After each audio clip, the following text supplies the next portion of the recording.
Hello, and welcome to the Panel Jumper Live stream.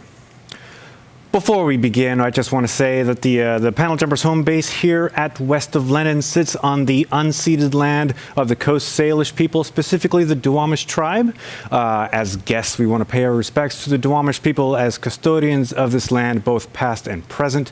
West of Lenin participates in Real Rent Duwamish, and we invite you to do the same at realrentduwamish.org, or somebody might be able to stick it in the chat for us. Thank you very much. And now let's get on with the show. I want to bring to your screens both large and small, although I think this show is best enjoyed on the largest screen you have in your home. Please welcome Cole Hornaday.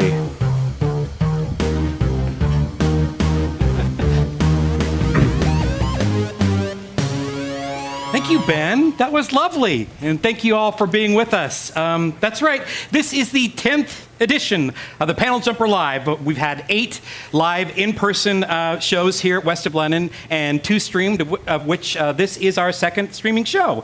We hope to be with you in person again soon, because we are all about being near you and gathering in one space to share our art. But until then, we're just going to have to keep beaming nerdiness and love into the safety and comfort of your homes. So thank you for being with us. I am so grateful.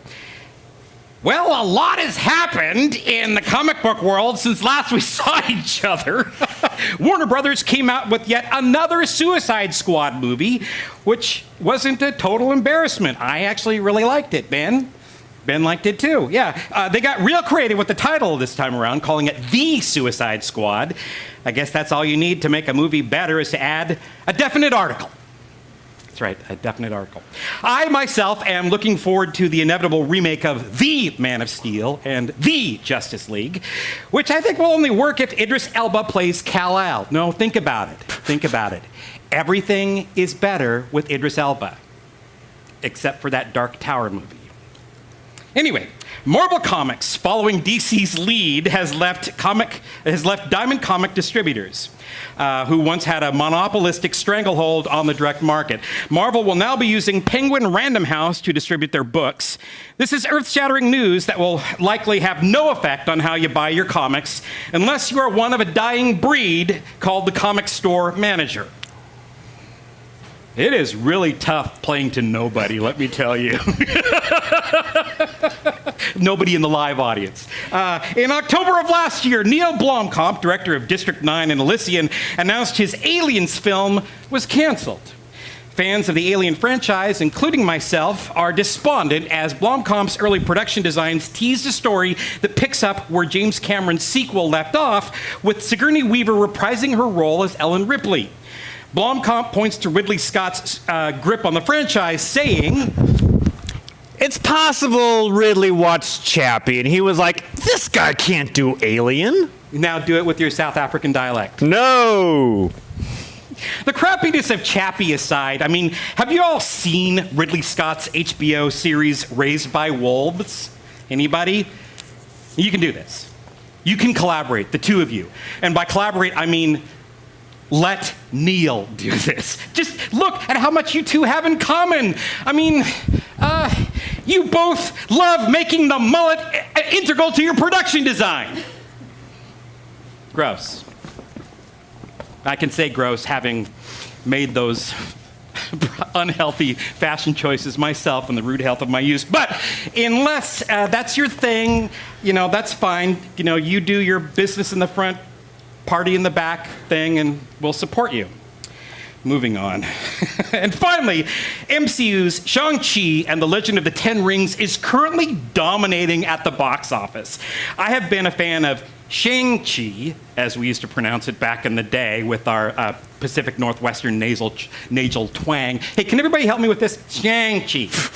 Shang-Chi, thank you. So Shang-Chi, Master of Kung Fu, was one of my favorites when I discovered it as a kid. And I poured all of that early childhood affection into our Panel Jumpers episode, The Fall of Fu Manchu.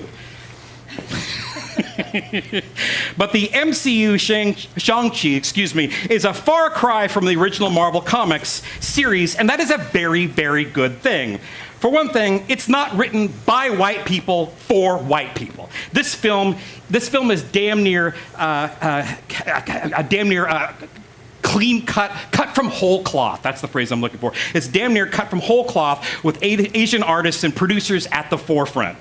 Our goal with the Shang-Chi Panel Jumper episode was to draw attention to the racist history of the character that had a great impact on so many hearts and minds. Little did we know that the greatest takeaway from our episode will be offering viewers the screen debut of Razor Fist. That's right, and here's Ryan Higgins as our Razor Fist.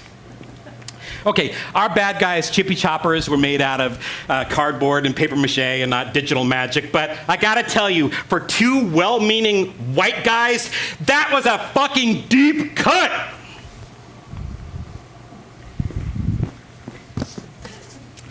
Now, before we go on, I want to bring back to the stage my dear friend and confidant and partner in crime, Mr. Ben Lawrence! Let's go sit at the desk, buddy. Whoosh. Gerard, can you turn Ben's mic back on? No. I'll give you $20. Okay. You owe me $20, Ben. Hey, it's good to see you too. Good to see you. What are we doing now? Oh my goodness, this is a thing that we're doing. Yep. Yeah, we're like you said, this is our 10th edition. That's right. Of the Panel Jumper Live. This is actually, coincidentally enough, the 10th anniversary of West of Lenin, our home here. We haven't done one of these a year, so it's not been tracking 1-to-1. But this is actually, West of Lenin has been around for 10 years, and yeah. So we do have a bit of business to get to before the show starts. Look at notes? Well, I don't need notes. You don't need those thinking notes. I don't need no notes. I may need to look at those later on. All right, sure. Anyway, one of the bits of business we got to get to is how to pay for the show. And one avenue we have that you can give us money is the Patreon page that the Panel Jumper has. You can go to patreon.com/thepaneljumper, and you can support the show. That's how we pay for the episodes. That's how we, throw some money towards the people who help us. You can also support the show at a level where I am legally obligated to shout your name out during the live show. And so since this technically counts as the live show, even though there's no audience here, that just means that Jim and Amanda, our camera people, are going to have to do some heavy lifting. That's right. Yeah, so when I shout out these names, I want y'all to just go crazy like they're in the room and they're waving at you. All right, so Stephen McCandless. Jeff and Samara Almond. And manager Micah Gilson. All right. We also couldn't do the show without the support of one of our sponsors, which is also want you to give a big shout out for Trial and Error Productions. Yes. So like I said, go to patreon.com/thepaneljumper, and you too can have me awkwardly shout your name out during the live show. But I don't know if you know this, Cole. There is another way for you to pay for our artists tonight. We don't charge tickets for the show, but we do have a donation link up. If you go to thepaneljumper.com/tickets, then that'll lead you to our Click for Tix page, and it's by donation, so it's not like you're locked into a certain price. You can pay however much you want, and all of the money raised tonight on our Click for Tix page goes to the artists you will see on screen tonight, except for the two of us, of course. Another round of applause for that. All right. I think I skipped past some of the script that we wrote, but I don't care. I think you hit all the highlights. I've been tracking you on here, and we write this 3 days before we actually get out here and do this. So I am so impressed that Ben Lawrence had his whole intro memorized. I was my heart was breaking because I was so happy and proud of him. Aww. So yeah. That was really beautiful. Yeah, anyway, I worked on that. Because I couldn't do that. I'm so grateful I can look to you to lift that. Oh, yeah. I All right. did my homework. Okay, yes, and I am grateful for that. So should we move on with the show? Yeah, I think I'm done with all the business. We're done with all the business? We're done with all the business. Okay, well, first, let's do the overview. Got to do the obligatory overview. We have a wonderful show for you tonight. We have spoken word from Darien Torbert, an interview with award-winning writer and illustrator Megan Kelso, a video of our latest Panel Jumper episode, Alan Moore's Big Numbers. We got naughty storytelling from Kathryn Moore. Sadly, Umami Dance could not join us this evening, and we'll try to have them on a later show. But first up, an artist I'm so happy to have with us. This first act is what we would refer to as a creative entity. And this creative entity is based here in Seattle. They have a penchant for performance, writing, costuming, dance, and visual art, and they are going to get on the stage and share about 95% of all those bullet points with you. Please welcome Helen Roundhill.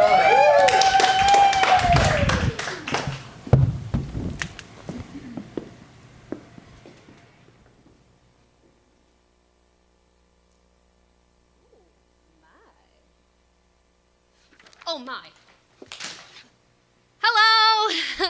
Hi friends, thank you so much for tuning into this leg of the Tony Stark Apology Tour, PR Tour. Hi, I'm Squirrel Girl. You might recognize me from the Avengers. No, not those Avengers. The Great Lakes Avengers. And that brings me to an important point today. Friends, no matter how small you may feel, you can be a huge force for good in your community. That's right. Whether it's taking out the trash or voting out the trash, friends, you have power. And if you're going to wield that power for good, you're probably going to need some high-protein snacks. So let's sing a little song about it, shall we? Here we go. If you've got guts and kick some butts, if you're a friend to those in need, be you legume or nut or seed, you're a super secret friend of the squirrel. If you've got dreams and high proteins, if you are ready to come out of your shell, well, let's go and give 'em hell. Just you and me and several hundred squirrels. If you've got a tail and refuse to fail, if you've a smile like the sun, well, you're clearly super fun. You're a superhero based on a squirrel. If you live in trees, have fuzzy knees, if you like to hibernate, when you're alone you feel great. You're a super secret friend. Nope, you're just a squirrel. All right, friends, for this next part, because you are so far away, in fact, streaming from your homes, I'm going to need you to shout really loud so that I can hear you. Here we go. When I say peanuts, you say protein. Peanuts. Good. Peanuts. Peanuts. Good. When I say eat nuts, you say kick butts. Eat nuts. Eat nuts. Nice. All right, one more. Here we go. When I say cashews, you say thank you, cashews. You're welcome. All right, friends. Let's list a few nuts together, shall we? Here we go. There's pine nuts and peanuts and walnuts and coconuts. There's almonds and cashews, acorns and pecans. There's lug nuts and wing nuts and donuts and right wing nuts. Go out and grab you some nuts. Okay, friends, we're gonna start from the top and go a little faster every time. Hopefully. Here we go. If you have dreams and high proteins, if you are ready to come out of your shell, well, let's go and give 'em hell. Just you and me and several hundred squirrels. Okay, if you got a tail and refuse to fail, if you've a smile like the sun, well, you're clearly super fun. You're a superhero based on a squirrel. Okay, screw it. If you live in trees, have hairy knees, if you like to hibernate, when you're alone you masturbate. Who wrote this? You're a superhero. No, you're just a squirrel. Helen Roundhill! Thank you. That was extraordinary, as are you. Oh, you're so where can people find you? What have you got coming up? Tell me more. I'm overwhelmed. Okay, well, you can find me on Instagram at HE Roundhill, ROUNDHILL. And from there, you can probably find out that season 3 of The Reliables, which is a gaming stream I am on Twitch, that starts September 27th. Lady Death Squad and the In Crowd comes back, I think, in December. All good things, and hopefully there will be many more things to come. Hopefully, yes. In fact, in Act 2, can you do me a favor? Can you please come back for a second song later in the show? Can you? I'll see what I can rustle up. Marvelous. Thank you. Helen Roundhill, everyone. Wow, that was really extraordinary and so much fun. Thank you, Squirrel Girl. So every live show, Ben and I commission an artist to do a piece representing he and I in their own unique style. This time around, we asked our friend and neighbor, confidant, and a gentleman we've had on the podcast and the Panel Jumper Light several times because we love him so much, Mark J. Palm. Mark Palm. Yeah. Do we have a picture of? And we wanted there. Okay, so Mark has this really wonderfully perverse Monster Hunter comic called Fang that's all done in this Muppet style. And I said, hey, Mark, could you Muppetize Ben and I? And I thought he was quite successful. Yeah, no, it looks great. My mom even printed this out and framed it, which I think was nice. Although I've heard that I'm the one on the left. I don't know if you can tell. That's right. Yeah. But our right, their left. Yeah. So I was told that I kind of look like Morty from Rick and Morty. Would that make you Rick? Yeah. I guess it would. All right. I guess it's kind of fitting. I was not going to do my Rick Sanchez impersonation because I didn't practice. Don't. It would just be a lot of burping and farting, and I don't think we really need that right now. Not this early on in the show. So this piece, if you are one of our Patreon supporters, this piece will be on a special thank you card that you receive on top of other goodies that will go out when we drop our next episode, Alan Moore's Big Numbers. So you can learn more about Mark. You can find him on Instagram at Mark J. Palm, and that's Mark Mark with a C at Mark J. Palm, and also find him on Etsy under his name Swell Zombie. Hey, Ben. Yes, Cole. Do you like spoken word? Oh, do I ever? Yeah, I do too. And I'm really excited that this next creator, writer, person extraordinaire said that they would join us. So next up we have Darien Alexander Torbert. Darian is an improviser, theater artist, poet, and lifelong nerd. But most importantly, he's a proud Tacoman. He's going to do an academic deep dive into Dragon Ball Z for us. Please welcome Darien Torbert.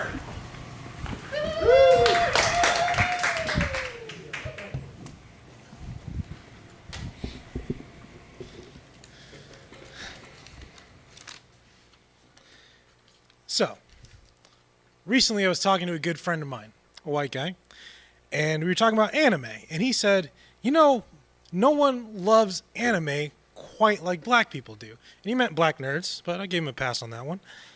And he said that no anime is loved by black nerds quite like Dragon Ball Z. To which I said, yeah, no shit. He thought it was weird that this one particular anime, in a time when anime wasn't really all that popular in the United States, had such a hold on the black community. And you know, I understand this confusion. I had to do a lot of this kind of thinking when my older sister called me and said that my young nephew was going to start watching Dragon Ball Z, just like his uncle did when he was his age. And two thoughts immediately came to mind. Do I really want my young, impressionable angel of a nephew to watch such a violent show? And do I really want my young, impressionable angel of a nephew to watch a show where the superhero gets stronger when he becomes blonde hair and blue eyes? That's what a Super Saiyan looks like for you uninitiated. Regularly, Goku has dark eyes, dark hair, but when he powers up, blonde hair, blue eyes. Honestly, that didn't sit great with me. I remembered the pain of wishing for some of those features when I was a kid. But I also remembered how much I just loved that show and how much joy it brought me and my friends. So I said, you know what? I'll watch it again. I'll watch it again with an open but analytical mind. And that's what I did. I started at the very first episode of Dragon Ball Z and watched it all the way through to the end. But I didn't have to get all the way to the end, because I realized that I really couldn't think of a much better show for him to be watching. Maybe Cosmos, but maybe not even that. On the rewatch of the series, I realized that Dragon Ball Z was my first interaction with certain questions that I think of as crucial to the Black American experience, and I wish I was kidding when I said that. So for the uninitiated, Dragon Ball Z is about a hero named Goku, who essentially has the same origin story as Superman. He's an alien being, in this case called a Saiyan, from an exploded planet. As a baby, he crash lands on Earth, and he is raised by some kindly old people. We know this story. But unlike Superman, Goku is not bulletproof. He spends a good portion of the series getting his ass handed to him. He gets pretty embarrassed, and he even dies. He dies a few times. And another difference is early on in this series, he meets another Saiyan, another being from this planet, particularly the Prince of all Saiyans, a character named Vegeta. And Vegeta refuses to call him by his Earth name, only calls him by his Saiyan name, quickly becoming kind of the only real cultural connection he has to his people. And if you recognize this outfit, it's because it directly inspired one of my favorite Marvel characters, an instant icon, someone named Killmonger. So, the first two arcs of the show, we are already exploring what it means to not know where your people come from. Watching a character navigate a space that might be dangerous or even lethal to him, and encountering a character that essentially says, Goku, nah, that's your slave name, brother. I'm calling you Kakarot. And I'll be honest, I don't love the fact that Saiyans are born with tails, but even that leads to what to me is a very emotionally enriching payoff. Now, there's kind of an unspoken agreement among Dragon Ball Z fans that Piccolo is kind of the black one. I mean, he's obviously green, but if you ask a Dragon Ball Z fan, they'll probably tell you, yeah, he's the black one, because it's definitely not Mr. Popa. Now, Piccolo's origins are kind of complicated. It involves a world tournament, yin and yang, eggs, and we just don't have time to get into it. But essentially, he's also a space alien raised on Earth, just like Goku, doesn't know that he's an alien somehow, despite being green with antennas. And when he finds out, he starts talking about this feeling that he has. Someone tells him that his planet still exists. It is still out there. It's a planet called Namek. And he instantly starts talking about the feeling of having two separate homes, or his kind of warring with the self. And this is a feeling that was written about in 1903 by none other than W.E.B. Du Bois, who calls it double consciousness, or in his words, a constant effort of reconciling his African heritage with his Eurocentric upbringing. And when these invading bad guys, they tell Piccolo he has a planet, and then they threaten Earth, Piccolo says, "But this has been my home, and no man comes into another man's home and tells him what to do."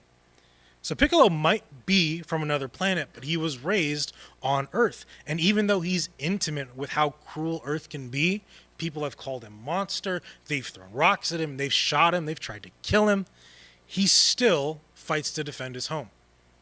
And later on, we even get to see Piccolo return to his planet Namek for the first time. He calls it a thing that he has yearned for his whole life without ever knowing it was there. That's a quote from Dragon Ball Z. A green dude in a Japanese cartoon put to words the feeling that Africa instills in so many of us, especially those of us who are lucky enough to visit. And then he flies off to help our heroes take care of a raging racist imperialist named Frieza. We learn that this bad guy, Frieza, is the person who destroyed Goku's home planet. Not only did he destroy the home planet, he enslaved a good many of the Saiyans. Not only did he enslave the Saiyans, whenever he encounters one, because they have those damn tails, he calls them dirty monkeys. Needless to say, we black nerds were rooting against him. Needless to say, we were cheering our heads off when Goku beats the brakes off this racist and he even dies from his own insidious attack. Gets chopped right in half. Love to see it.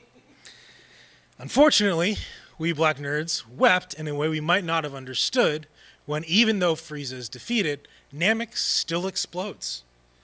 It taught us a very valuable lesson that sometimes, even when you win, you still lose. But immediately after this, we get to see a version of Earth that accepts a planet's worth of refugees when the Namekians settle on Earth, and they are welcomed into the society without being asked to assimilate. The next few arcs deal with Goku's son, dealing with the weight of trying to save the world at 12 years old, with knowing what it feels like to grow up too fast, something a lot of us can relate to, and dealing with all the anger that might come with that. And they don't deal with it in a, oh, anger is bad, we're the Care Bears kind of way. They teach us the lesson that anger is a real facet of life. It's something you can harness. It can be useful to you. You must be careful, though, that it does not consume you. That's a lesson from Dragon Ball Z. And later on, we find out that the suffering of the Saiyans, everything they go through, actually makes them exponentially stronger. So the closer they come to death and survive, the better they are at the next fight. The probably accidental blackness of this show could be talked about for days. Yes, it is a Japanese cartoon about looking cool, punching fast, and yelling. Lots of yelling. But it was hinting at answers to questions that me and my friends didn't even know we were going to have. It acknowledged that we might live in a world of incessant and unimaginable conflict and violence, that we would undoubtedly meet this conflict on the unsure footing of being outsiders in our own homes, and yeah, we were probably going to do some yelling about it. But we are ever the stronger for that conflict. I was a little too choked up to explain this when I saw my nephew dressed up as Goku for Halloween a few years ago, but I didn't have to. My young, impressionable Super Saiyan of a nephew was running up and down the street, unburdened and empowered by our favorite violent Japanese cartoon. Is it perfect black representation in the media? Not by a long shot. You saw Mr. Popo. But it is imperfect in a way that makes us look beyond the top layer of the show. It taught us that in order to find ourselves, we might have to do a little bit of digging. And that's a lesson we could all stand to learn. And that's why I love Dragon Ball Z.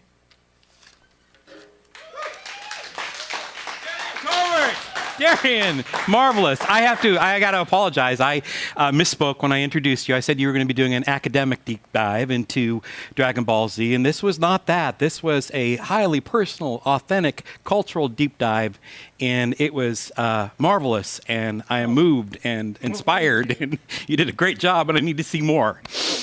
And I want to hear more. Thanks for having me. Yeah. I also need to share with y'all that I could have made a major boo-boo in introducing Darian tonight. In his bio, he describes himself as, and I put emphasis on this, as a proud Tacoman. Well, Cole didn't read it that way. I thought that Darian was a proud taco man. That's also true. Shang-Chi.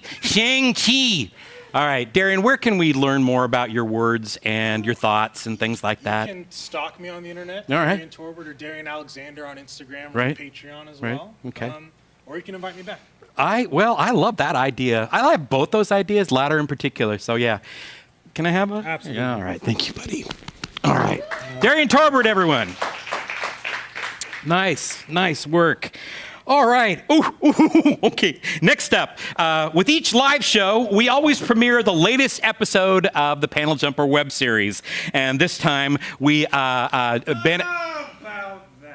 What's the matter? Well, you know how this episode was all about chaos, right? The chaos that surrounds us, and, Sure. and how we can't possibly plan for it. Right, to paraphrase Alan Moore, it's about our doomed quixotic drive to form a coherent narrative from incoherent elements.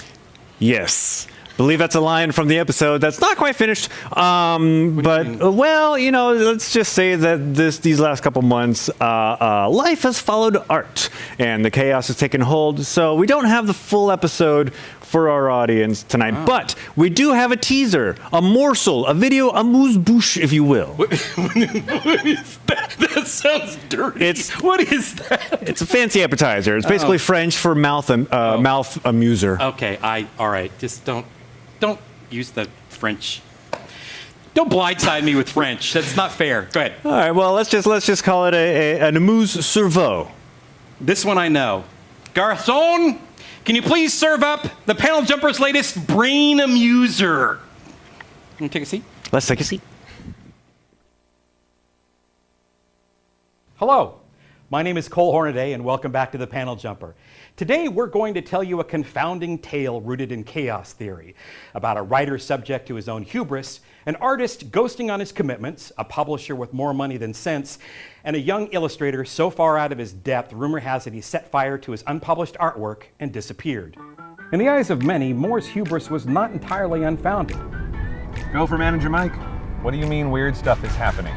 Real sorcery tricks. Ours is not a reality defined by determinism. I don't know what that means. Big Numbers was a nightmare for the two gifted artists who attempted to bring it to life. Big Numbers became my life. And it ended just as explosively as you might expect. Chaos is just part of reality. Cue divine laughter.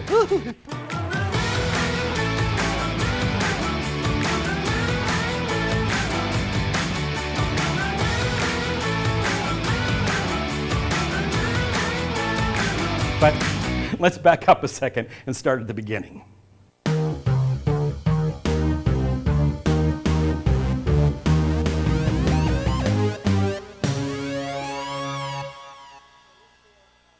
Episode of the Panel Jumper issue 010, Alan Moore's Big Numbers, later in 2021. It will be in 2021, right, Ben? Yes. Okay. Maybe. All right, we're just rolling with everything here. I am so excited to have this next person come out. Let's meet tonight's industry guest. She began making comics in the 1990s as a college student in at Evergreen College in Olympia, Washington. She later took part in the Pacific Northwest explosion of creativity that evolved into the grunge and riot girl movements, finding her voice through strips she produced in photocopied fanzines. She would become an independent comic book rock star thanks to books like Girl Hero, The Queen of the Black, Squirrel Mother, and Artichoke Tales. She is the recipient of the Xeric and Ignatz Awards and sits on the board of directors for Short Run Comics and Arts Festival. Please, and we are looking forward to her forthcoming comic strip installation, Commute, which will be on display at the Climate Pledge Arena. Please welcome to the stage, Megan Kelso. Here she is. Hi, Megan. Have a seat. Have a seat. I love that you're wearing your short run mask. Yeah. I'm going to take it off. You please do. You're perfectly welcome to do so. So I am really happy to have you here. I have so many questions, and we could spend an hour talking.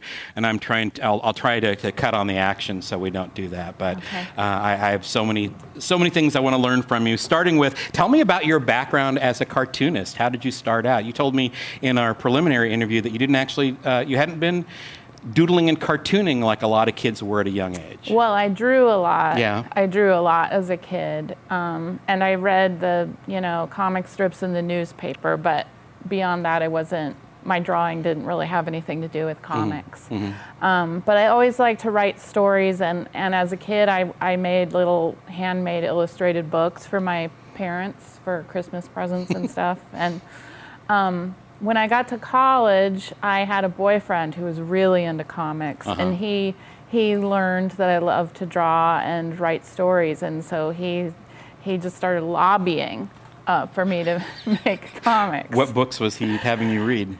Well, he started. I remember he started with a Daredevil series that he just thought was genius. Mm-hmm. I'm blanking on the artist's name. So it's probably Frank Miller. Yeah. And it just it didn't really do much for me. But he didn't give up, and he had really Catholic tastes in comics. He read a lot of different stuff. Okay. And he started showing me more alternative stuff. And the thing that really finally clinched it for me was Julie Doucet's Dirty Plot from Drawn Quarterly. And I had that moment of reading her comic and thinking, I want to do something like this. Interesting. I want to do something like this. Okay. And then I kind of understood sort of what he was getting at, like Right. how maybe comics would be. Well, I'm a little the bit on thing. pins right now because from what you're sharing with me, because in college, I was that boyfriend too. You know that, right? Yeah. So, and I'm happy to hear that you actually transcended the boy comics that he may have been throwing at you and actually found some inspiration. Because I look back and I'm like, oh my God, the things I threw at some of those women back then. Oh man, shame on me. So, but you're at Evergreen, where you kind of got to shape your degree program, right? Yeah. I actually wound up doing an independent study contract to make a comic book in my last year at Evergreen, and I was terrified.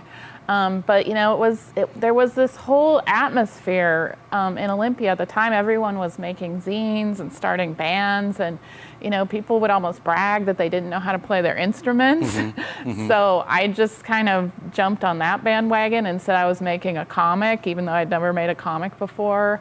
And it kind of like goaded me into actually trying to do it, because I told everyone at parties that I was making a comic. And it was hard. It turns out it's really hard to figure out how to make everything work in a comic. Sure. But I loved it. I just loved it. And I had this kind of magical experience of realizing, oh yeah, this is what I want to do. Marvelous. And you were an early participant in the Seattle zine culture. You were making art at the Kinko's. Oh yeah. I mean, I was making mini comics, but I didn't know that was Sure. a thing. Yeah. I knew people in Olympia making zines, and they would. Yeah, I remember my friend Kelly coming back from Xeroxing her zine, and she said it's this place called Kinko's, and there's all these Xerox machines, and they let you use their glue sticks, and it's amazing. And it was amazing. Yeah, it was amazing. I forget about that. That's like, there could be some good stories looking back, because that whole era of creativity is ancient now in the eyes of the young folks. But there's like some good theater that could be happening in that kind of space as well. So yeah, you reminded me of that. That's really lovely. I wanted to put up one of your early strips. Jessica, do we have that on there? I think it's the next one. So I asked Megan if she could give me a self-portrait, and she said, no, I don't have a self-portrait, but I have this one, and I felt it was timely. So I did want to share this. So this was a 9/11 piece that you did back in 2013. When was this originally, where was this published, this piece? Oh, it wasn't. It's just It wasn't? a cartoon diary. I put it up on my blog, I think. I see. But Okay. it's never been published. Okay. So this But is I was just thinking about September 11th Yeah, because of it's course. tomorrow, and I don't do a lot of autobiographical comics. Right. So Yes, yeah, I that's hear me. you. That's Well, me. I tell you what, there was a moment where I was like, I'll just crop out this little woman here, because that looks like Megan. And then I was looking at the piece going, oh, you Philistine, what will you do? Don't do that. So I didn't do that. Anyway, so thank you for sharing that with us. Sure. I appreciate it. You have as a storyteller, you just have this wide brush that you work with, and as I was looking into more and more of your work, I fell in love with a short piece that was back from 1990s. It was in your anthology, Girl Hero. Can we get that next one up? This is a Pennyroyal Tea, and there are these little sort of fairy mystical beings, maybe beings that live amongst us here in the wilds of Seattle. But and this was a story about a character who gets pregnant and then is dealing with very modern sensibilities, dealing with women's body issues and things like that. But this was a story that inspired your later graphic novel, Artichoke Tales, which came out in 2010. And we talked earlier about how. Because I am mad for the Artichoke Tales story. And Jessica, we can go ahead and click through this. I probably have too many pictures here. But Artichoke Tales is evolved into an entirely different setting and story. And I asked you earlier if there was some world building that happened, and you said, no, not really. Oh, well, I mean, so the original Artichoke story, Pennyroyal Tea, came from a doodle. I just kept drawing these people with artichoke leaves for heads, and I just loved drawing them. And so I kind of made up a story so I could draw more of them. Okay. And I'm obsessed with Nirvana, and I love that song Pennyroyal Tea, and I knew actually before the song that Pennyroyal Tea is an abortifacient. And so that kind of mixed with the artichoke people, and that's how that story came about. Gotcha. But then I wasn't done, you know, like I did that story and I kept doodling the artichoke people, and that's when the world building started, Right. not with the original story. Right. But I started thinking about a civil war. I mean, it was the mid-90s, and there were a lot of post-Cold War civil wars going on in Eastern Europe and in Africa. And I'd always sort of ignorantly thought we had kind of the only civil war in our country. And learning about those made me think about all the things. I mean, each civil war is very distinct unto its own culture, but they share sort of common trajectories often. Right. And that's kind of what I kind of built Artichoke Tales Gotcha. around. Sure. I was fascinated because, well, I have a fascination with urban fantasy, like any stories that deal with magical beings that live right on the periphery of our vision as Muggles, basically, and live amongst us, work amongst us without our better knowledge. And that was the vibe from Pennyroyal Tea. Yeah. Was that those, the little, I think you described them as like, mini Jolly Green Giant peoples, and I love that. Foraging through people's dumpsters and whatnot. But then when we get to Artichoke Tales, it's this pre-industrial, almost medieval society that you use as a backdrop for, is it 3 generations in the family? Yeah. And it's this expansive, intimate story that I just think is absolutely marvelous. And did you have plans to spend more time in that universe?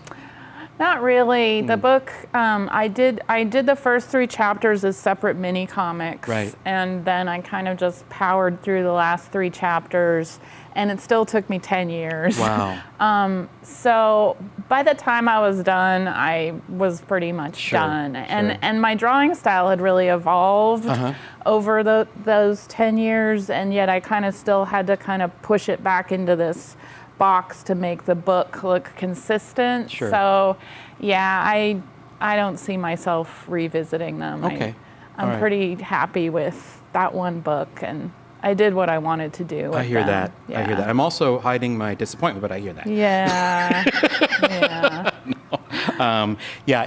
It's a book that the first time I read it, I was shouting to the hilltops, more and more people need to read this book. It's really a marvelous work, but all of your work is marvelous.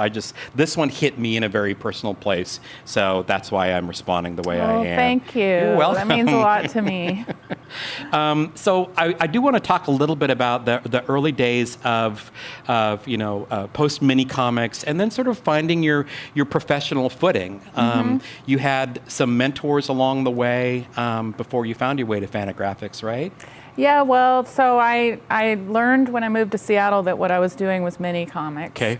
And I was lucky to meet a whole group of cartoonists in the early 90s in Seattle through a friend of my sister's, actually, who knew Jason Lutz. And Jason introduced me to Tom Hart and Ed Brubaker and Jennifer Daydreamer and just all kinds of cool young cartoonists. And a bunch of us over the next couple of years applied for and received the Xeric grant, which is specifically for self-publishing. And so we were all kind of doing that at the same time, and we helped each other out and gave each other information about distributors and how to prepare your work for print and coloring and all kinds of stuff. We kind of just taught each other. James Sturm was in the mix too. Yeah, so I was a proud self-publisher for a number of years doing Girl Hero. How did that feel? And it was hard because all the distributors were going out of business, going bankrupt, not paying us. It was hard, but I learned a lot, but I got tired of it. But I kind of had a chip on my shoulder about self-publishing, and I didn't actually ever send my work to any publishers because I was like, they wouldn't have me. I'm a self-publisher. Sounds silly now. Are you telling me that there's still like a trunk full of unpublished work in your attic? Not much. Oh, okay. I mean, a little bit, but not much. Okay. But then one day, Gary Groth invited me to do a short story for one of the winter special issues of the Comics Journal, and I was very flattered, and that kind of began my relationship with Fantagraphics. So you've always had a relationship with art, and particularly public art. I want you to tell us about one of your side gigs that you had for a while. Oh yeah, well for years when I was living in Seattle and drawing comics, I had this part-time job as the art janitor at the airport. Not art custodian, art janitor. Well, it's kind of like cartoonist, graphic novelist. Some people like to give it a little more dignity, and some people like to go with the. Okay. So I like art janitor. Okay. All right. So this was not the title on your job description. This was the title that you gave yourself. This wasn't on your badge when you were at the Tacoma Airport. No, I had a badge. Yeah? I had a badge, and I had pretty high security. I could go in some really cool... But did it say art janitor on it? No. Okay, all right. See, that's what I'm I think getting it just said consultant or independent contractor. Yeah. Nice. But Wonderful. anyway, it was my job to mostly dust and wipe like all the candy lip prints off the art. My. Clean up the coffee spills and this gave you some interesting insights into how we relate to public art. It's true. And I really fell in love with the collection. There's some really, really quite amazing art out at the airport, believe it or not. And what I noticed is that most people don't even see the art. Right. They're at the airport. They have places to be. They're late. They're stressed, and they just, walk right by it. Unless they're trapped there for But then several there's hours. the people who are trapped for several hours who have time on their hands. Right. And they're the ones who notice it. And then there's a subset of those people who really kind of get into it, or maybe they're frequent travelers, so they go out to the airport a lot, and they get to know the collection quite well too. And I remember having really fun conversations with people who were like, "Oh yeah, there's a Rauschenberg," and I'm like, "Yeah, there is." So when I got to apply to do this public art commission for the new hockey arena, Climate Pledge Arena, and in my presentation, I talked about that. I talked about how I wanted to create a piece that kind of served all the different viewers that would be at the Seattle Center, like the people who are just rushing to get somewhere and don't notice it and only sort of like notice an image in passing, and then people who come back, maybe season ticket holders who have more time to spend and like see it over and over. And then people who maybe just want to look at like one image, and that's enough for them. So there are some panels in Commute that are actual comic strips, so it takes some time to read. And then there are some panels that are vistas, just like beautiful views of Seattle. And then there are some panels that have a lot of people in them that I think of as kind of the people watching aspect of being in public. So Commute isn't really like a narrative story. Is it more like a mural? It's a timeline, really. A timeline. Okay. So it captures Seattle at different points in time, but it also is oriented north to south, so it's also oriented as a map. Like the far south panels are in Tukwila, and the far north panel is in Kenmore, and then there's everything in between. I wanted to ask you about one of your early designs. Jessica Lee, can we go back a little bit? I think it was two images earlier. One more.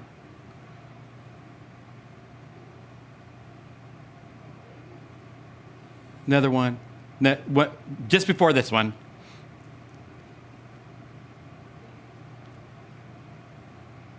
You find it? Here we go. Okay. So this is the one that I didn't get to ask you about before. Yeah. This is, if y'all can see, I don't know how well you can see this.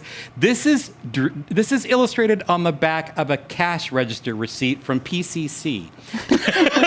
Yes, it is. And I saw this when Megan sent this to me. I'm like, this woman is such a genius. She looked at the back of this thing and said, "Oh, that's a perfect canvas," and did this exquisite illustration. Am I getting this right, or am I embellishing way too much? No. Am I being too poetic? I started drawing. I started drawing on receipts because, as you could see in those pictures of the panels, they're very, very horizontal. Right. Which is a strange aspect ratio to draw. And so I thought about how receipts have that basic same proportion. Yeah.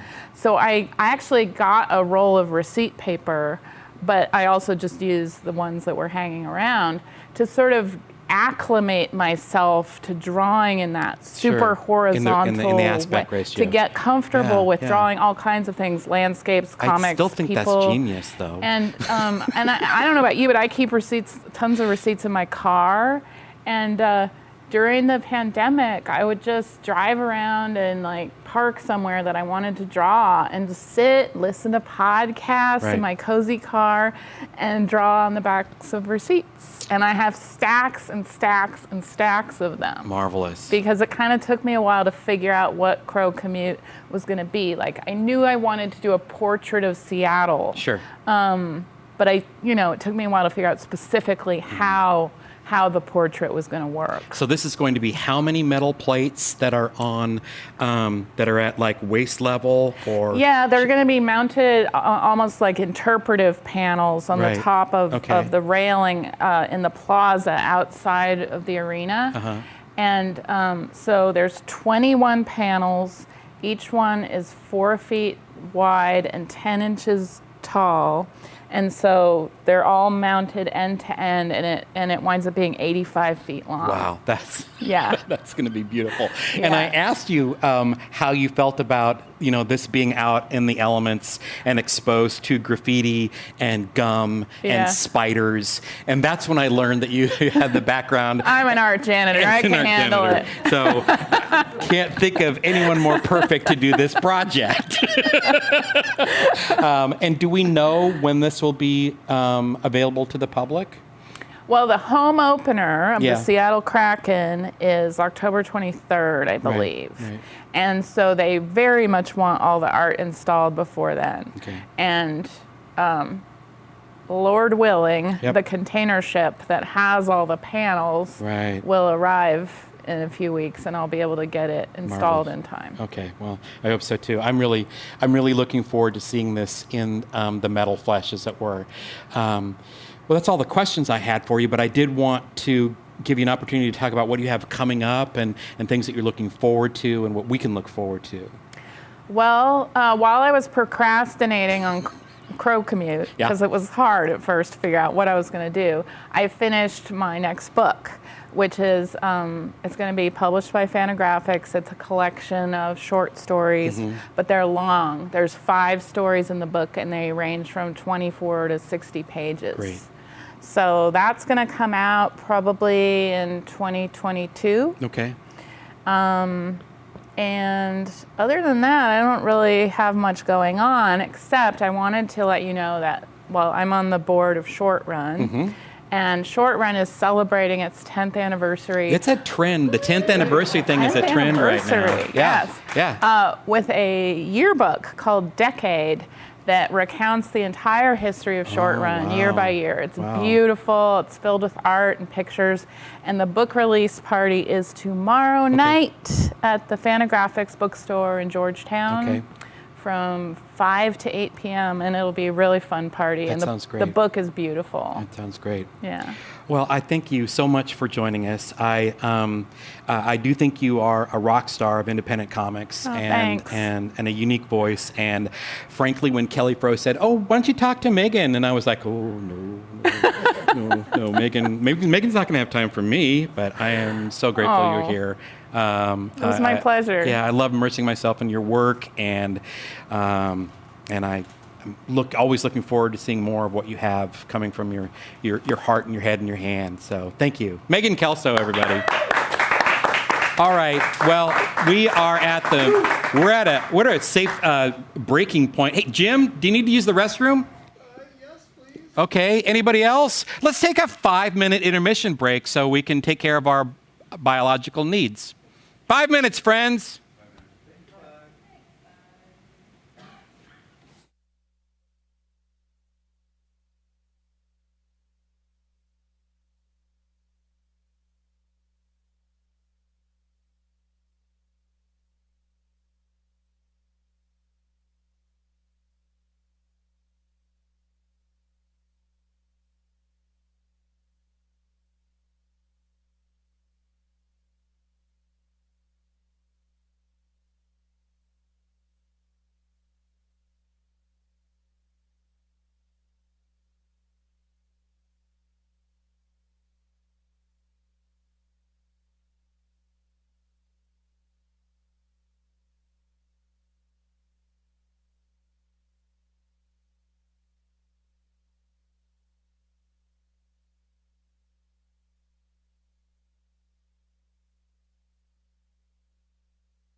back. I Hey, think. Lawrence. Hey, Yep, yeah, there we we're are. back. Yep. Look, we're back here sitting on the stage. I'm Megan Kelso is no longer here. I am back here. But that was a great conversation. Yeah, I really liked spending time with her. Yeah. I'm really excited about the things that she's got coming up.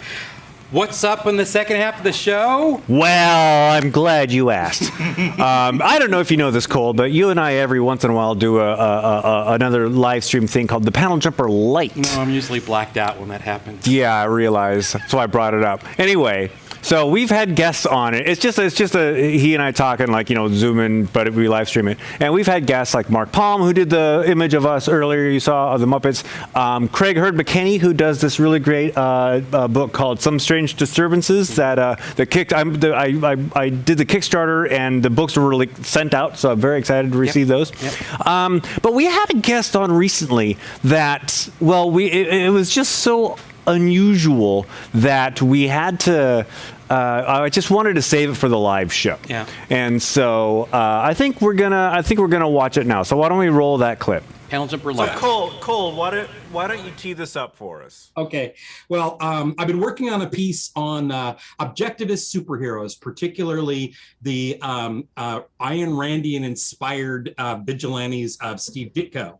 And Ditko published a lot of, when he jumped ship, left Spider-Man, left Marvel, left Doctor Strange in a lurch, by the by, and he went back for exceedingly low pay at Charlton. He was perfectly happy there because they never paid attention to what he was doing and his skewed politics that he was espousing. Also, they didn't really pay much attention to their advertisers. And if you want to see some screwball, money grubbing, exploitative ads in comics, go dig through some early 60s, late 50s Charlton comics. One in particular I came across while doing this research on this article was this great ad that is just absolutely horrific. It says, grow 2 living monsters in your room, and for $1, you get like 2 seeds. And along with it, you get 2 botanical hair-raising monsters. This is bullet pointed. A space grotto astronarium, fully equipped control center, a flexible hydroponic biotank. I almost thought that said blow tank.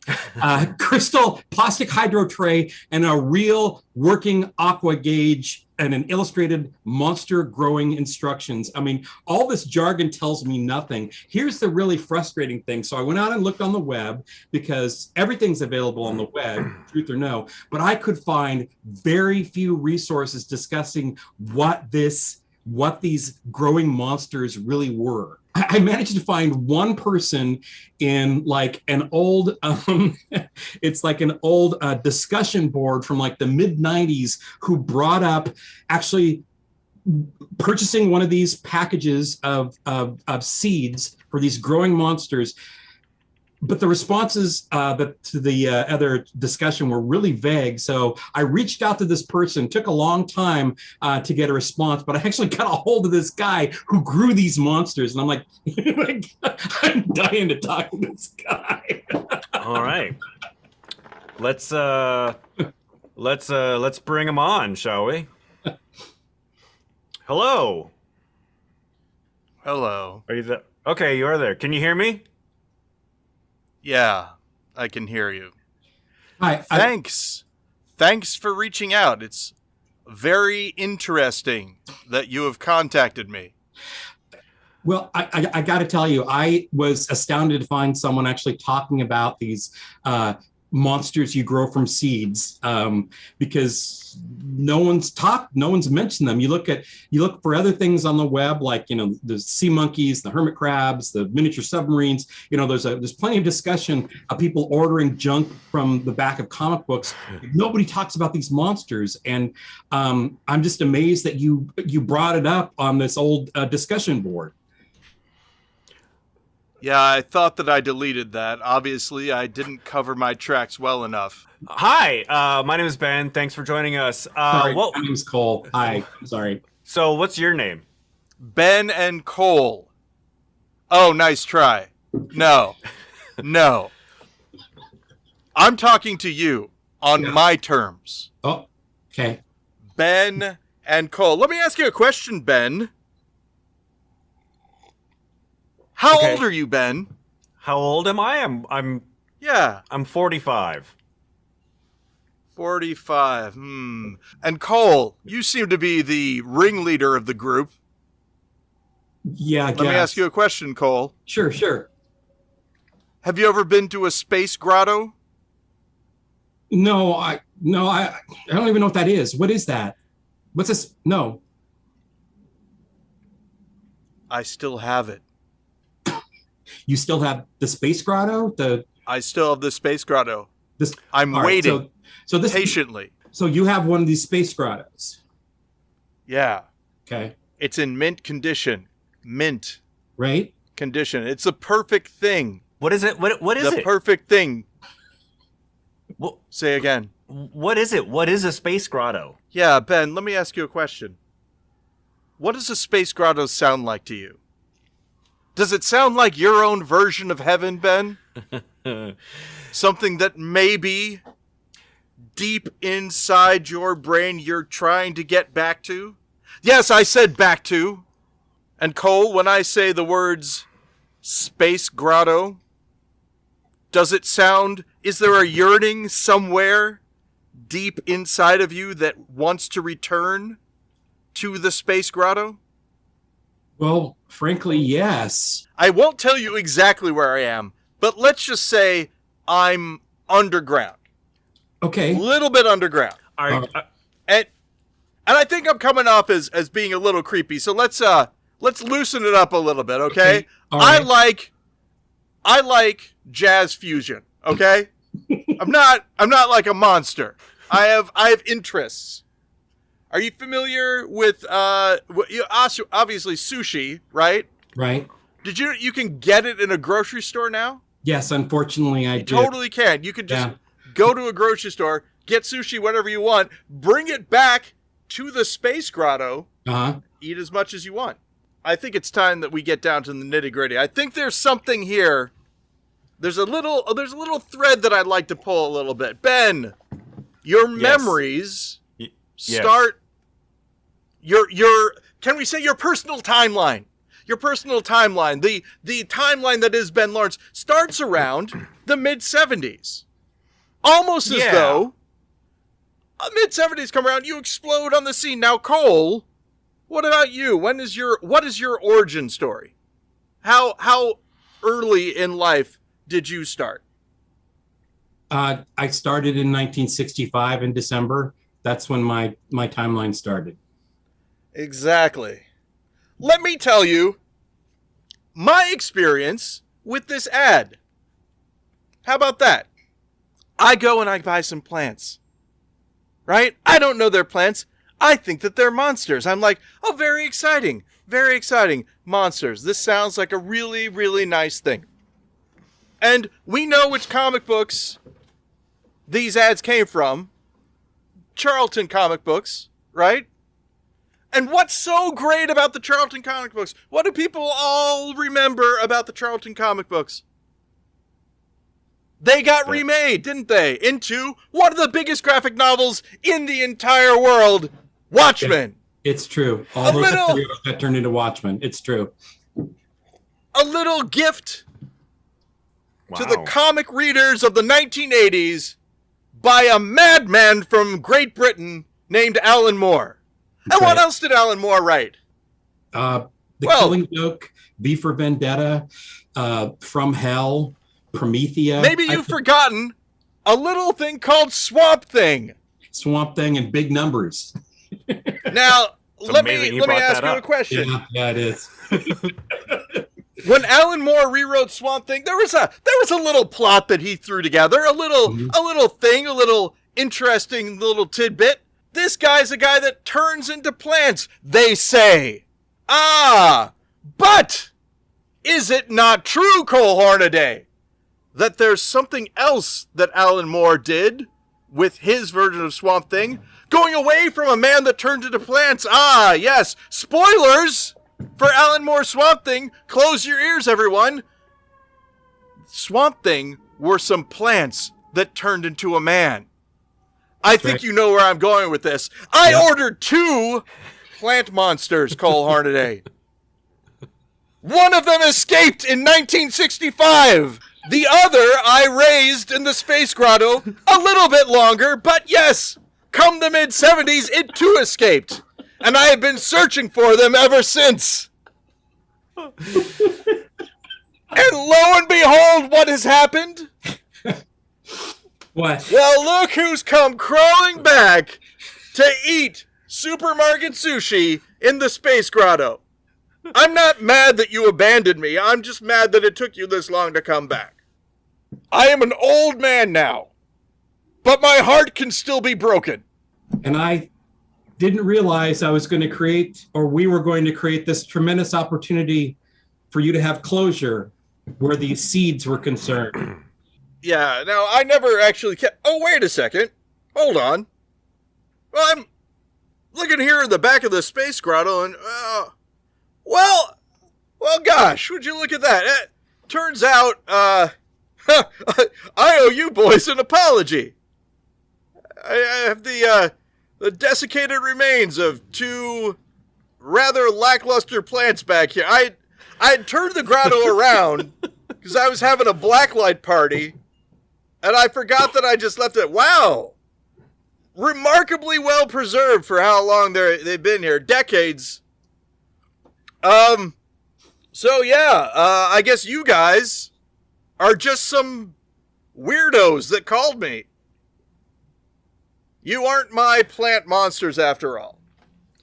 And that's too bad as far as I'm concerned. Well, unless this isn't some sort of prank that you guys pulled up, like you snuck in here and put these old plants here. No, so that we don't even know where you're located. You've been pretty secretive about locations and whatnot. I live in Darien. I think we've gone off track a little bit. And I think we've taken up enough of your time, sir. Thank you so much for talking to us, with or without telling us what the ad actually was. But it was a pleasure to get to know you. And next time, it's some plants. It's some plant. They sent you a seed and some plants, and the grotto really is just a fish tank mostly. Just looks like a fish tank. It's got some rocks in it that they painted it to make it look like it's space. All right. I mean, I guess I could have just started off telling you that, but So we learned that the secret of the two growing monsters is actually you get yourself a swamp thing. That's what you get. Yeah. All right. Yeah. So who was that mystery man on the other end of the line? Well, we kind of pulled a fast one on you. Yeah. I don't know if anybody here watched our last live stream last year. We had a similar phone call with a guy who sold darling monkeys over the mail, which was actually a thing. And we called him up and talked to him. And it was one of the more popular segments on the show last year. But that was actually our friend Paul Goody. That's right. And we had such a good time with him last year that we invited him back. And we basically didn't talk about the bit at all. We just sent him this ad, say, we're going to talk to you. You're going to be a guy who buys these things. And that was the first take we did. Yep. And we just told him to go. And we went along for the ride. That's our genuine reaction on when you're seeing us break up. That's actually, it's just not jazz fusion? Right, yes. All right. Anyway. Supermarket sushi. Supermarket sushi. So thank you, Paul Goody, for taking us on that journey. A couple other bits of business I want to say before we move on with the rest of the show. It came to my attention that the click for ticks link for the show got turned off at 7 p.m. because that's when the show starts and that's when people stop buying tickets. Oh, no. However, I know a guy who turned it back on. So if you want to go to thepaneljumper.com/tickets, the click for ticks link is back up. Please consider supporting the artists that you're seeing here tonight. And also one other thing about the artists that you're seeing here tonight and us, in case you're wondering if we're being incredibly irresponsible, all of us in the building have been vaccinated. We have all been tested. We're all being tested negative. We are still being responsible. Everybody not on camera is still wearing a mask. So if you're looking at us going, why are they doing that? Mm-hmm. Well, if you're on this side of the camera, you can be unmasked. If you're on that side, keep it on. That's all I wanted to say. Thank you, Ben. You're welcome, Cole. Thank you for being conscientious. Thank you for covering all those bases. Hey. Yes. I want to have Helen Roundhill come back. I think that's a fantastic idea. All right. Hey, let's invite back to the stage singer, songwriter, cosplayer, and creative entity extraordinaire, Helen Roundhill. Hi, friends. Oh, I think I still have, yes. So with my mask on. All right. Hi, are we ready for another song? Yes. Aw, you were so sweet. All right, here we go.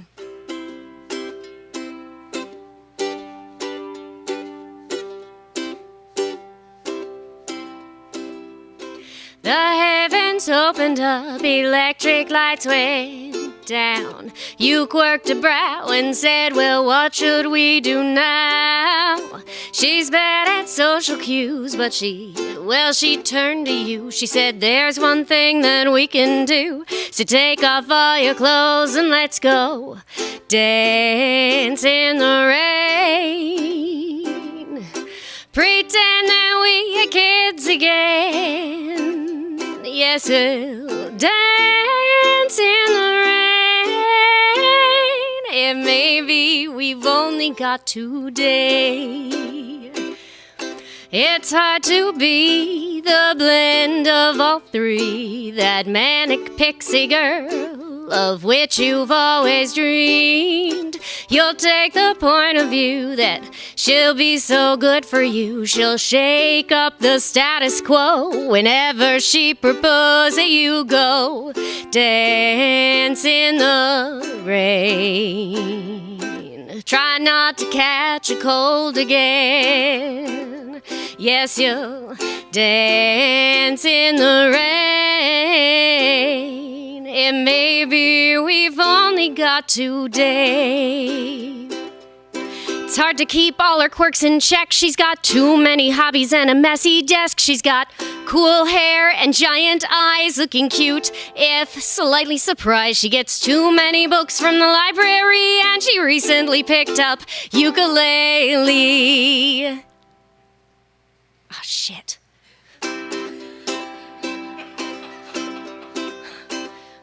One moment enigmatic, the next she's so dramatic. Gotta keep it all exciting and hide some lazy writing. She's so mysterious and whimsically delirious. Her motives aren't examined, so no one understands when she'll go dance in the rain. Act just like a fool again. Yeah, she'll dance in the rain. It may be we've only got today. Once you've achieved your dreams, it's time for her to leave. She gave what she could give to expand your narrative. While fixing up your heart, she let hers fall apart. And now that you don't need her, she's off into the ether to go dance in the rain. Pretend that she is whole again. Yes, she'll dance in the rain. Baby, you're better off this way. Thank you. Helen Roundhill! So please remind us, those of us who are not as plugged in with nerd culture as we should be, who you're inspired by right now. So this is Ramona Flowers from Scott Pilgrim. And actually, this song came before I started cosplaying this character. Wow. I wrote this. This is actually one of the first songs I ever wrote. And I decided to cosplay Ramona Flowers out of my closet last night. Wow. Okay, you told me it was Ramona Flowers. You told me it was from Scott Pilgrim. Those dots didn't get connected. And, because I'm old and wheels stop spinning. And hi, I'm Cole. Hello, hi, nice Cole. to meet It's you. So nice to It meet was so you. great to have you on the show. Thank you so much for are having me. just an absolute nebular explosion of talent and fun. Helen Roundhill, thank you. Thank you, Cole. So, I am really sorry, gang, but we are going to have to look at wrapping up this show. Yeah. You know, I think that was a really nice try. Usually I have a house full of at least 100 people that are really suffering, and you're not. So can I hear some suffering, please? Oh, okay. Oh, man, I'm complete. Thank you. That was really good. Okay, we're going to workshop this, come back for the next show. So this is the final artist I met years ago when she was part of a belly dance duo called Copper Clock. And I was really taken with her presence and the choreography and the work she was doing with her partner at the time. And then years later, I am stunned and amazed to find out that she's not only a gifted dancer, but also she got herself a doctorate in, I believe, English literature. Yes, English literature. So she's actually a doctor and an extraordinary storyteller. She is a former Hugo House fellow whose work has appeared in Tupelo Quarterly, Electric Lit, Poetry Northwest, The Journal, and elsewhere. Here is Sarah Kathryn Moore sharing an excerpt from her ongoing work, The Exploits of Dr. Sexpot, Intergalactic Adventuress Extraordinaire.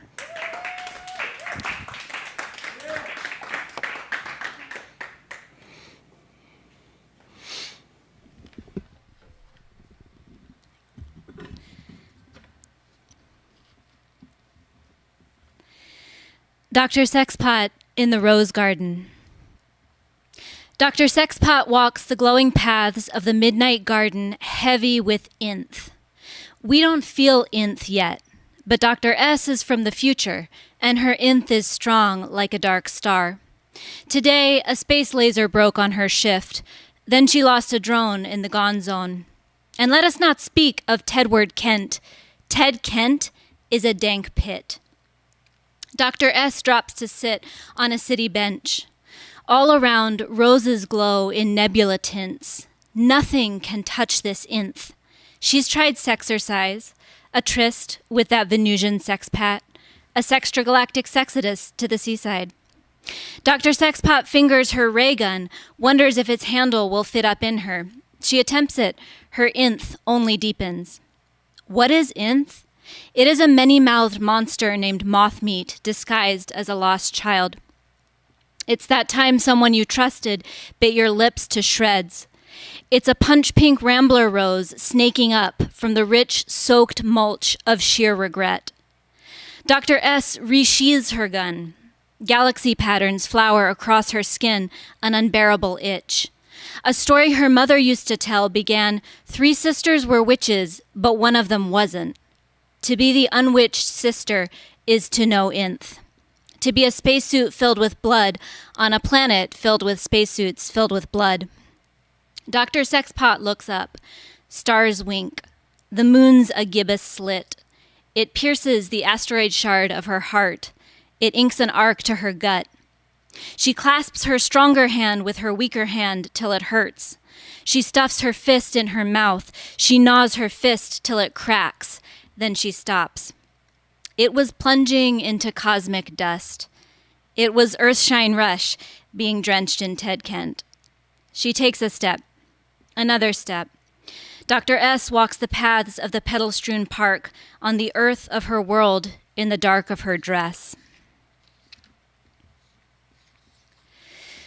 Dr. Sexpot and the Snails of Saturn. Dr. S stops at a stand of emerald roses, the color of her hair. She strokes a rose lightly with her red nails, its toxic thorns engorge. The air is still, but the rosebush rustles. She whips to a defensive stance.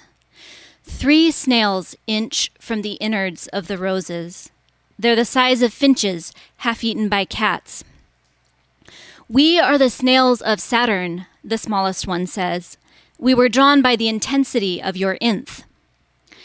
Dr. Sexpot picks it up. It swells from her palm to the inside of her wrist. Another snail slides from the guts of the bush. Its eye stalks gleam softly. Inth begins with us, the smallest snail says, gliding its way upward. When we colonized Earth's parks, spores of inth came with us, concealed in the whorls of our shells.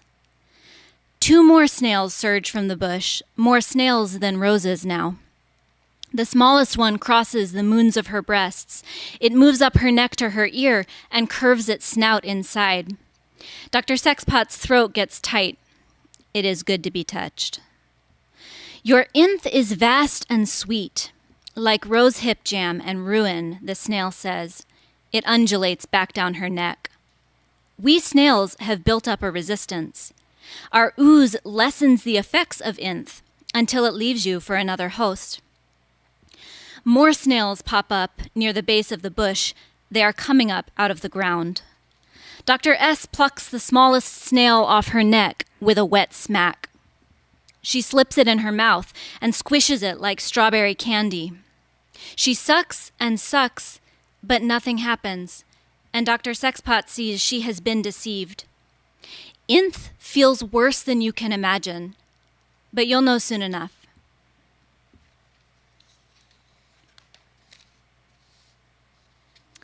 Dr. Sexpot at the roller rink. Dr. S rolls solo in the midst of the crush like a circling goldfish in her glitter skates, the only human in the universe too sad for Saturday night. That old familiar sense of going nowhere, too fast to stop. She glides by lovers tangled together like thorns. Near the snack stand, a child beams at a blazing cake. She skates past Thunderfunk, who smiles down at her from the DJ booth. Her traitor heart leaps. She looks away. Thunderfunk is a mistake in waiting. But his voice on the mic smiles still. This goes out to a lady who doesn't know how loved she is. A song comes on. A song released the year of Dr. Sexpot's birth, the year of the Apocalypse novel. The hero throws his girl to the rats. It all comes back to Inth. And yet, breathing people spiral out from the center of the rink like the open arms of a galaxy. And Dr. Sexpot is part of the galaxy, isn't she? Just as much as any dark matter, isn't she? Hold me now. Hold my heart. Thunderfunk's cut spins like the wheels the stars appear to be from where we are. Dr. Sexpot accelerates. She laps the lovers. She zips so fast the jeweled gels of the rink lights become a warp speed blur.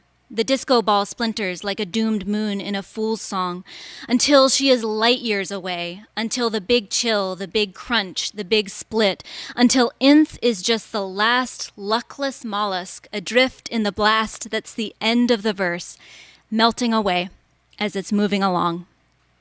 Thank you. Kathryn Moore, everyone.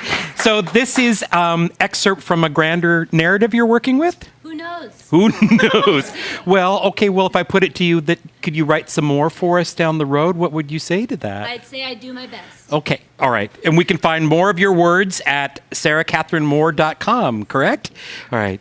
Thank you. Thank you. Well, hey, Ben Lawrence. So, you guys, we did an extraordinary and preposterous thing tonight. We streamed the Panel Jumper live from the west of Lenin space, which has been our home for quite some time, and I think we did it successfully. I didn't hear anything crash, boom, or explode, or cries in the emptiness. But so I want to thank everyone, the staff at West of Lenin, AJ Epstein, our extraordinary stage manager, Jesselie Miranda, who stepped up at the last minute to help us out. Also, Amanda Ray, we miss you. Thank you for getting us to this point. Our camera operators, Jim Jewell and Amanda Gemmel Strauss. And our extraordinary audio tech, Mr. Gerard Menendez. And thank you. Thank you for sticking with us for the show. Thank you for supporting us as long as you have. I hope you continue to do so. Good night. Good night. Get home safe.